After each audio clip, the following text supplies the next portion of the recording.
is Bethan Lavercombe from the Staff Health and Wellbeing team, Swansea Bay University Health Board. And I'm Dr. Debbie Rees-Adams, Consultant Clinical Psychologist with the same team. This presentation is about how the Swansea Bay University Health Board met the challenge to continue to provide an accessible, responsive, effective wellbeing service in the context of the pandemic to support its workforce of approximately 12,500.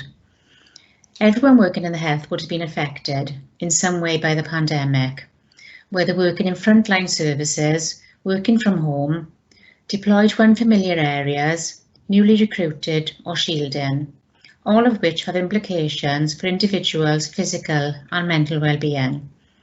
Work-related demands have been compounded by non-work pressures, such as homeschooling, care and responsibilities and bereavements, plus the ongoing worry of contracting the virus. Unfortunately, many employees have become ill, and sadly, we have experienced some deaths. As a staff wellbeing service, we needed to continue to ensure that individuals and teams had access to timely support and that managers were empowered to support their team's well-being. However, our team is relatively small. Prior to the pandemic, the service was delivered Monday to Friday, 9 till 5, via telephone, individual face-to-face or group sessions. But this needed to change in light of new needs and restrictions. Our challenge was therefore twofold: to meet the expected increased need for support within health board staff with a small team and limited resources, to do this while accommodating COVID-19 related restrictions. Our team needed to harness all available resources and collaborate more closely with others to meet the challenges.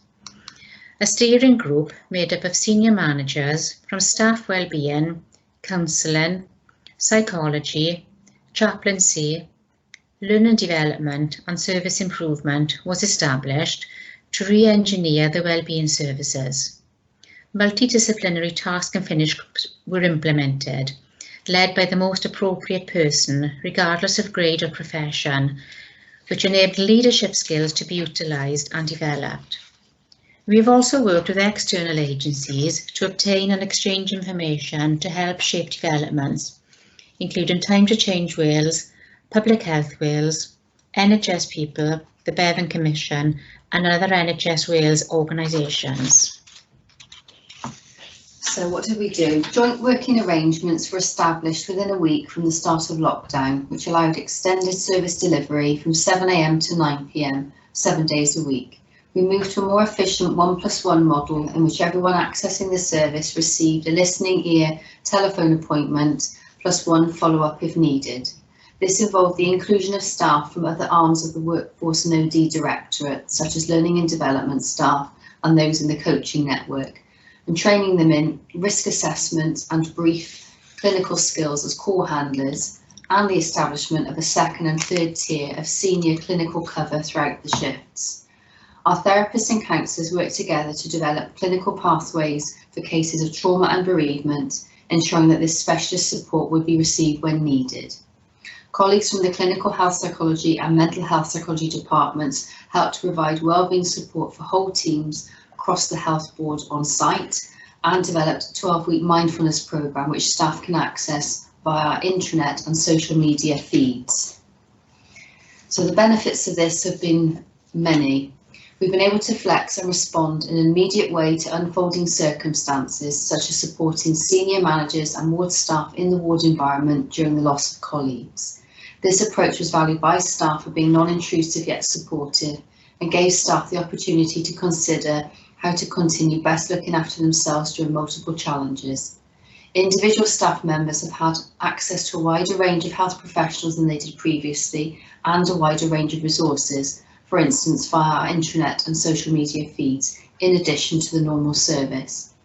Managers have been provided with new information and support to optimise the wellbeing of their teams, as well as receiving support in their own right.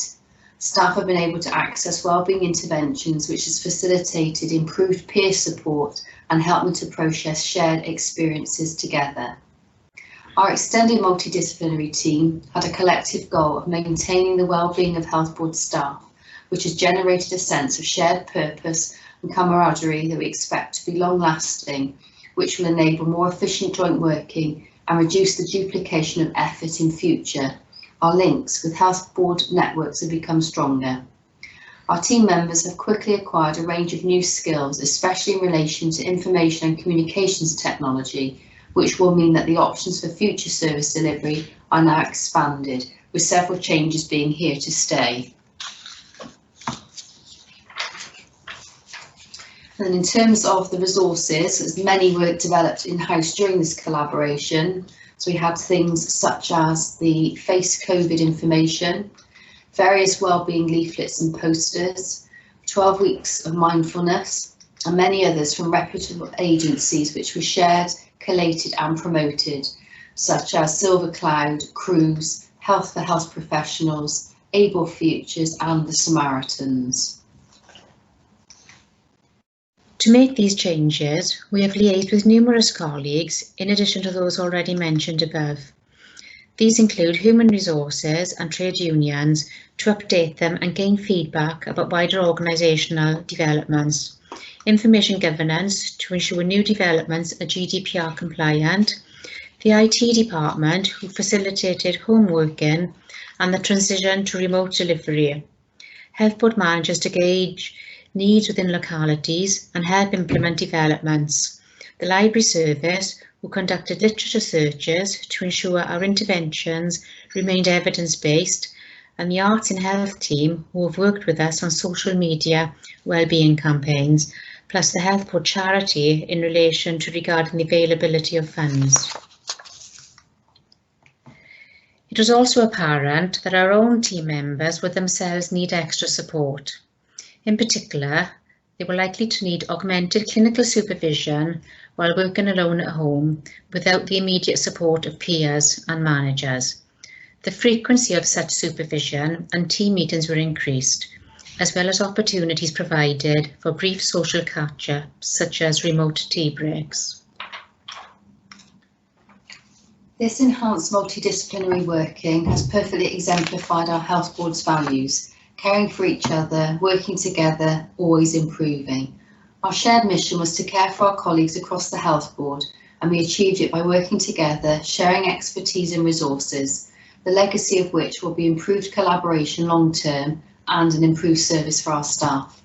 This whole period has demonstrated that in times of adversity there comes opportunity. From a personal reflective point, the organisation appears to have shrunk. It feels that relationships and connections forged during COVID will endure, and that staff wellbeing is now on everyone's agenda. And finally, we've been delighted to hear that in the last week we've had notification that the project to provide multidisciplinary support to staff was a winner in the Occupational Health and Wellbeing Awards run by Personnel Today. This was something we're very pleased with, and other nominees in the category were John Lewis and Surrey County Council. Thank you for listening. If you have any queries, our contact details are on this final slide.